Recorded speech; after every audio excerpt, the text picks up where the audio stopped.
and it was my friend brother who was outside, right?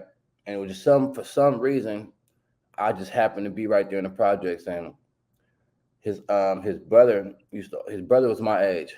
He was about 5 years older than us. He was about 18, and his little brother took this white boy dog. You know what I'm saying? But he wasn't a white boy. He was mixed. He was black and white. His dad was black, but his dad was old, like in his 60s, 70s, probably like back then. He probably ain't even alive no more, honestly. But it was the dude dad, and my little partner took it. We was all friends though, Right. and my boy took his dog. We kids, like 14. So the dad drove all the way from San Francisco to the projects. Now his older brother, this one I felt like kind of like life wasn't fair. You know what I mean? Like, damn, this shit fucked up. Because his brother, like, we used to have this shit like in the hood. It was a community center, like after school programs and stuff like that. And like certain people could let us in the swimming pool area. And his brother was one of the people, like 18. He was trying to make it out. You know what I mean? Like, if he was alive right now, he'd probably be a politician or some shit for sure. You know what I mean? Because he was like for the people. He wasn't on no racist shit. Wasn't against whites. Wasn't against Mexicans. Wasn't against our own. And he was just always pushing that line. If the police come and try to fuck with us, he'd talk to the cops like, hey man, they just out there playing. I'm watching over them. Make a long story short, his brother, which was my friend, took the other guy dog, you know what I'm saying, which was our other friend.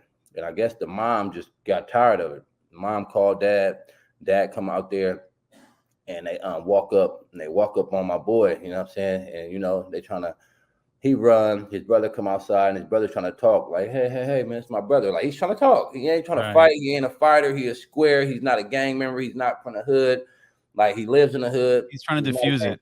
Man, I'm talking about, man, this man must have pulled out a 357. I'll never forget, and shot this boy like 3 times in the face. He a kid.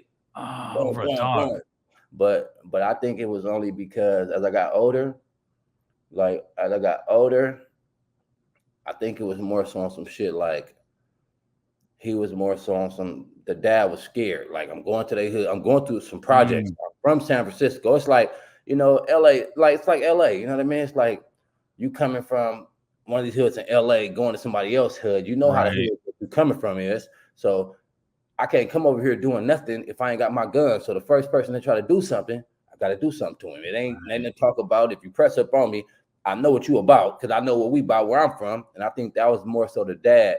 Like, okay, I'm older than y'all. Y'all not finna think y'all finna beat me up. I'm tired of y'all fucking with my son. And he killed my boy brother. He had him like 3 times in the face and stood over him and just shot him some more times. And I was just like shocked. I was stuck. You know what I mean? Like, honestly, like stuck. Well, how old were you at this time? I was about probably like 13, 14. Oh, so you're a kid yourself, man. Yeah, no, we was kids. But he was like 17, 18 for sure. Right. They killed him. And it was fucked up because nobody else wouldn't take their time to open up the community centers and do the after school programs with us, let us play basketball, watch over us, because the hood was dangerous. He wanted to, you know what I'm saying? He wanted the better way because he wanted the better way. Obviously, he had been through shit that we haven't been through, and he didn't want us to go through that shit. And that kind of like, it's like somebody raising you the right way and then they die on you. And it's like, damn, who gonna step up to the plate? Okay, I got parents, but my mom ain't doing this shit. You know what I'm saying? My dad, you know what I'm saying? He around, but he doing what he doing in the streets. He ain't got time to like himself, right? Yeah, you know what I mean? So like he was like really like kind of like a bigger brother to me too, but he got killed. So that's when I knew like shit can get serious though.